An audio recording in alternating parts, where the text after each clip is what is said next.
नमस्कार, स्वागत है आपका जीजेन न्यूज में। मैं हूं आपके साथ प्रेरणा। उत्तराखंड में तबादला एक्ट के तहत बड़े पैमाने पर अधिकारियों और कर्मचारियों के तबादले किए गए हैं। दरअसल प्रदेश के अलग अलग विभागों में 1124 से ज्यादा अधिकारियों और कर्मचारियों का स्थानांतरण हो चुका है। बताया जा रहा है कि तबादला एक्ट के तहत पहले 10 जून तक अनिवार्य और अनुरोध के आधार पर तबादले पूरे होने थे, लेकिन अधिकांश विभागों की प्रक्रिया पूरी न होने पर सरकार ने समय सीमा बढ़ाकर 30 जून कर दी थी। वहीं कार्मिक विभाग के सचिव शैलेश भगोली के मुताबिक शिक्षा विभाग के शिक्षकों के तबादलों के लिए 31 जून तक का अतिरिक्त समय मांगा है।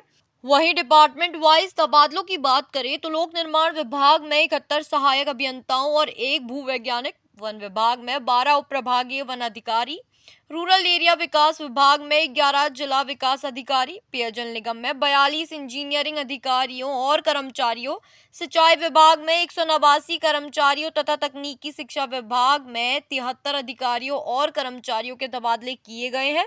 इसके अलावा खेल विभाग में 25 अधिकारियों के तबादले हुए हैं, जबकि यूपी CLIT सेक्टर के 36 कर्मचारियों को नई तैनाती और पद दी गई है। फिलहाल आज की इस खबर में बस इतना ही।